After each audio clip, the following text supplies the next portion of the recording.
Hey guys, this is Ashton D, and I'm here to bring you the very first um, anime weekly report. This is for the past week of 7/14/2014 through 7/21/2014. I'm going to start doing this live now. It's a lot easier to get done, no rendering or anything. So let me know what you guys think about this overall, and if I should keep doing this live or if I should switch back to the old format. Now, at the end of the show, I'll also be announcing the winner of the 5,000 likes on our Facebook page. I'm giving away volumes 1 through 8 of Yu Yu Hakusho, and yeah, I'm way overdue for that, so I'm finally catching up and killing two birds with one stone with this weekly anime report and the contest winner. So, also, during this broadcast, feel free to ask questions that I can answer, particularly about what I'm going over. You can ask other questions too, but I can't promise you I'll be able to answer them.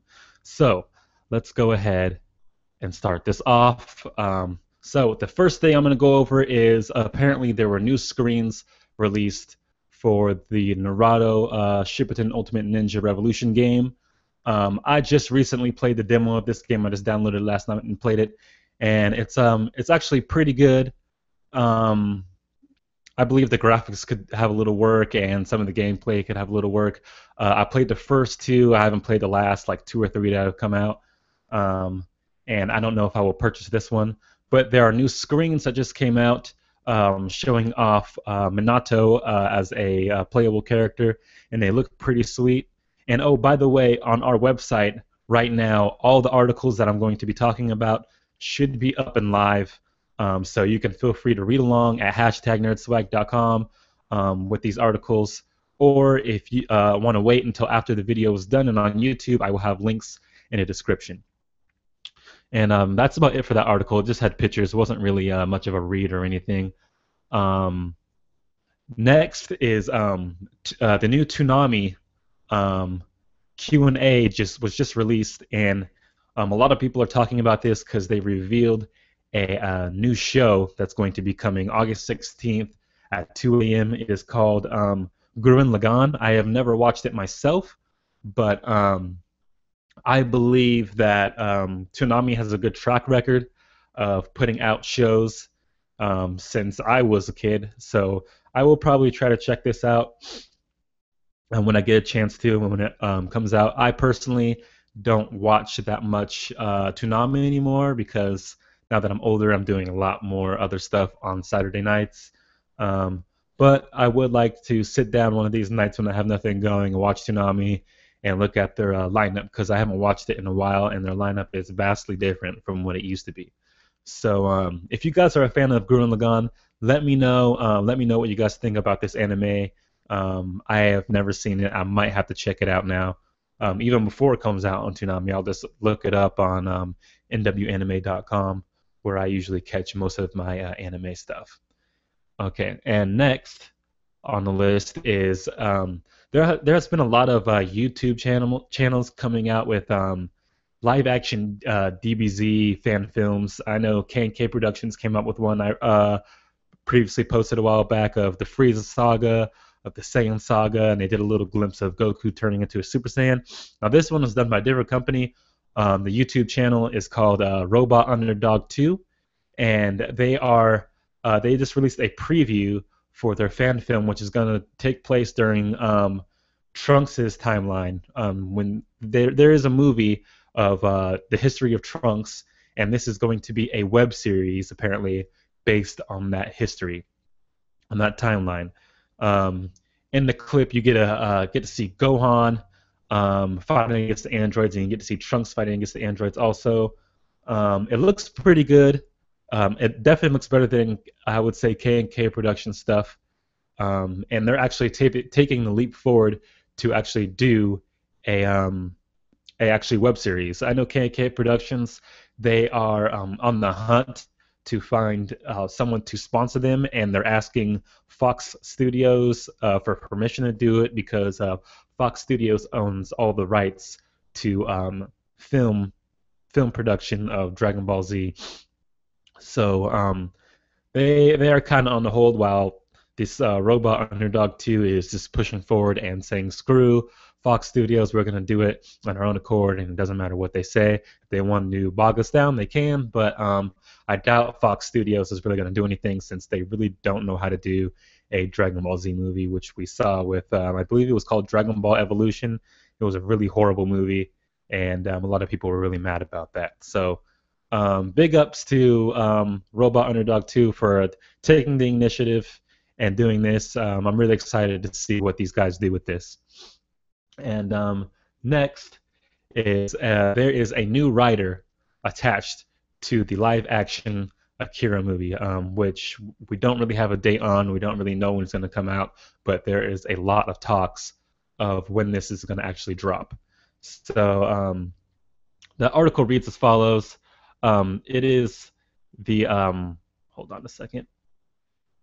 It is the 26th anniversary of Akira, the manga that debuted in December 1982, and the seminal sci-fi anime movie premiered July 16th, 1988. So this is like a really, really like old classic anime that people have been loving and asking for to have an adaptation for a really long time.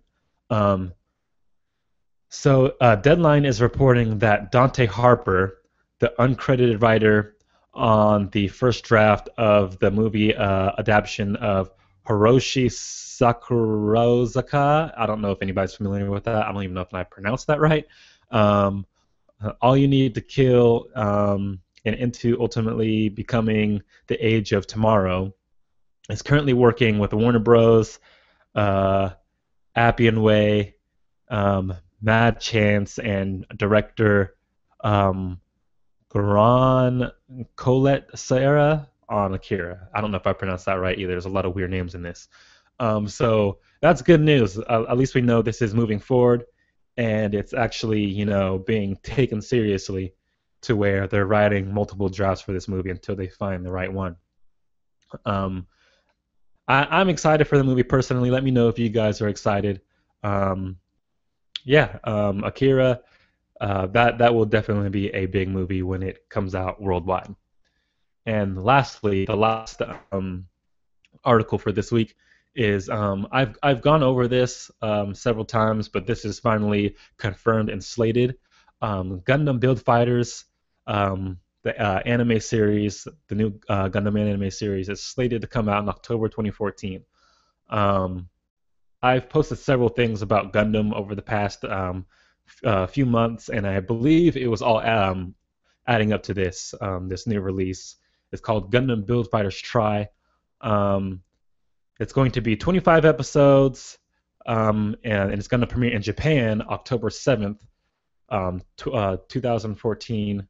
Or no, actually, that was the previous. The previous Gundam Build Fighters was a 25 episode TV series which premiered in October 7th, 2013 through March 31st, and it's probably going to have the same format when it's 25, 26 episodes, and it's going to premiere around the same thing. And the story of the Gundam Build Fighters Try is set 7 years after the end of the first series, and it's going to continue on where they're going to have a world championship and pretty much the same format but with different characters.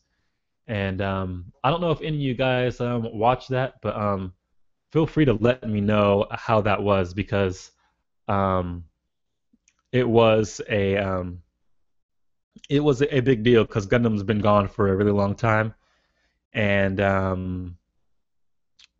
it's back, and Gundam is big, all in the Eastern world, all in China, all in Japan, and it's pretty big here too. Not as big as some of the other things, but bringing it back, they're hoping to catch that that same fire that they had way back in the day when it was first released. Also, a new Naruto came out this week, which I have a review for on our YouTube channel. You can go ahead and watch that. I am going to be releasing a Korra review here pretty soon too, because I'm behind on that, and also a new Dragon Ball Kai review because I'm really behind on that. I'm probably about a good 5, 6 episodes behind on that. So that one will just be a brief overview of everything that's happened in the world of Dragon Ball Kai. And if you guys have any last minute questions, let me know. I'm going to go into the winner for the 5,000 likes contest. Um, Now this contest was probably about 2 months ago. I released it, and I'm about 2 months behind on releasing the winner. So the winner of the contest is Michael Hajduk. I don't know if I'm pronouncing his last name right. It's Hajduk, Hajduk, I believe, or Hajduk. I don't know, but I will be contacting you if you're not watching this right now. Um, to get your information, your mailing address, so I can send you these volumes of Yu Yu Hakusho. Now, this was totally random. Now, there wasn't a lot of people who entered, so it was pretty easy to pick one. But I will be doing more contests like this in the near future. And yeah, I have one question from Steven Savelli, which is another guy who's on our NerdSwag team, and it says, which anime do you enjoy watching the most weekly? Important question. Will you finish painting your ceiling? This is not, by the way, this is not my room. This is a room I am staying at for the time being at my sister's place. So it's kind of just like not really put together, but it's a place to live for right now. To answer your question, the anime I enjoy watching the most on a weekly basis, this can definitely change. I really do. The top three I enjoy watching the most would have to be Naruto, um, Dragon Ball Kai, and even though this is not an anime, I really enjoy watching The Legend of Korra. Um, Now, since Dragon Ball Kai and Naruto, I already know what's happening since Dragon Ball Kai is just a revamped rendition of Dragon Ball Z, um, and Naruto is behind the manga, so I know what is going to happen beforehand. I would say it have to be Legend of Korra. That series is super good. It's like 20 episodes a season, maybe less than that, I think, and it's always constant action, and you never know what's going to happen next. Every episode has a cliffhanger, so that's my favorite right now, behind Naruto and Dragon Ball Kai. Bleach would be up there too, but Bleach, the anime, got canceled. It might come back when the manga's finished. The manga is going to be finished here in the next year, so that might end up coming back and being better than it previously was, because that was really good, but they had to add a lot of filler to it in order to keep it running, and eventually got canceled because of the number of people who did not watch it because it was getting pretty boring. So that answers that question. Let's go ahead and look at other ones. Where is your anime shirt? I don't own an anime shirt. This is like the best thing I own right now. That one comes from Keith Driscoll, another anime or another one of our Nerd Swag guys. This is like the closest thing I have. I don't own an anime shirt. I wouldn't even know where to buy one except online. But I have been looking at anime shirts that I want to buy. I just haven't gotten around to it, and there's other bills I have to pay. So, um, and if that's it, then yeah, it was. This is probably the first of many weekly anime reports I will be doing live, because this is a lot easier to do than uploading it and waiting it for it to render. So if you guys have any questions, you can leave them in the YouTube also, and I will get to them the next week. So let me know what you guys think about this, and make sure to like the video if you guys enjoyed this. Leave comments and subscribe to NerdSwag. Until next time, you guys. Peace.